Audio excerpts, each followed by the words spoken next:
Nang aalis na sana si Felicia papunta ng airport ay siya din pagdating ni Justin. Nalaman tuloy ni Justin ang pag-alis ni Felicia at nagalit siya nito ng gusto. Sasaktan na sana niya si Felicia pero nakita niya ang vitamins ni Felicia at nalaman na nga ni Justin ang pagbubuntis ni Felicia.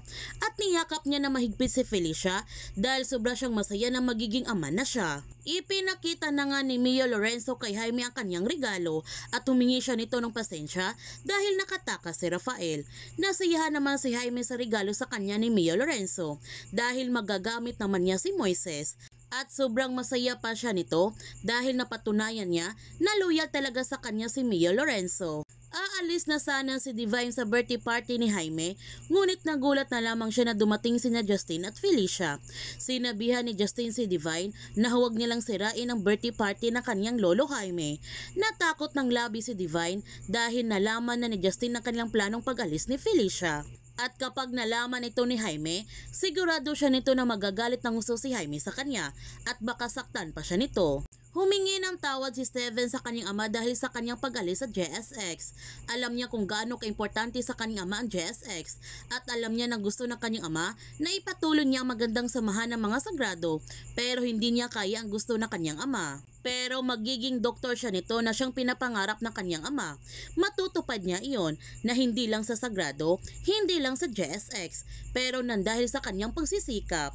Ngunit hindi nagalit si Harvey sa ginawa ng kanyang anak at proud pa nga siya nito. Sinabihan ni Harvey ang kanyang anak na siya pa nga ang dapat humingi ng sorry sa kanya.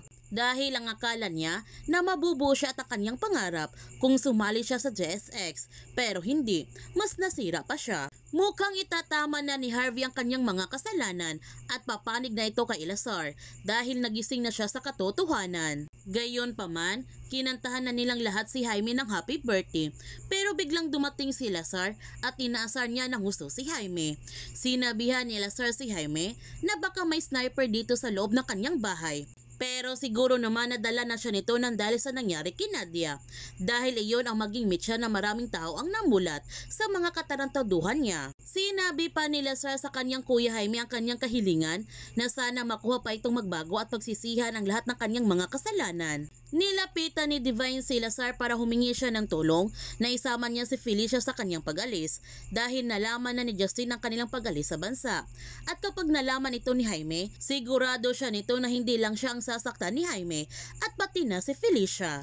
Nakiusap si Felicia kay Justin na huwag niyang sabihin sa kanyang lolo Jaime ang kanilang planong pag-alis ng kanyang ina dahil alam niya na kapag nalaman ito ng kanyang lolo Jaime, sasaktan ng kanyang ina. Ngunit hindi nakinig si Justin sa pakiusap ni Felicia. Sasabihin pa rin niya sa kanyang lolo Jaime para makasigurado siya nito na hindi siya iiwan ni Felicia.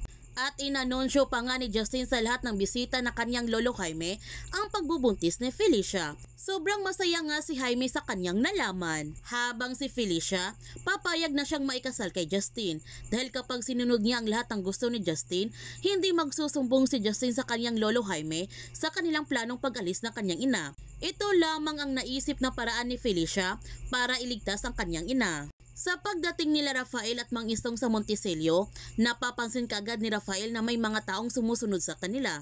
Sinabihan niya sina Grace at Mang Istong na mauna na lamang sila dahil alam niya na siyang pinupuntirya nito at tatakasan niya ito. Nagtanong si Mang Istong at pagkatapos ano?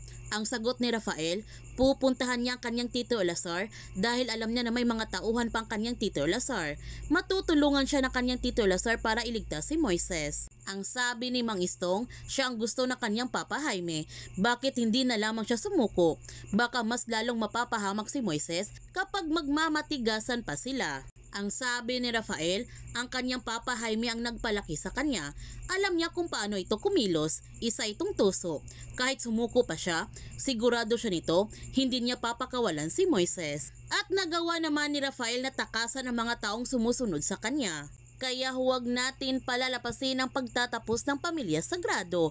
Kung bago ka pa channel ko, don't forget to like, subscribe, and click notification bell para palagi kang updated sa mga videos in-upload ko. Thank you for watching and God bless to everyone.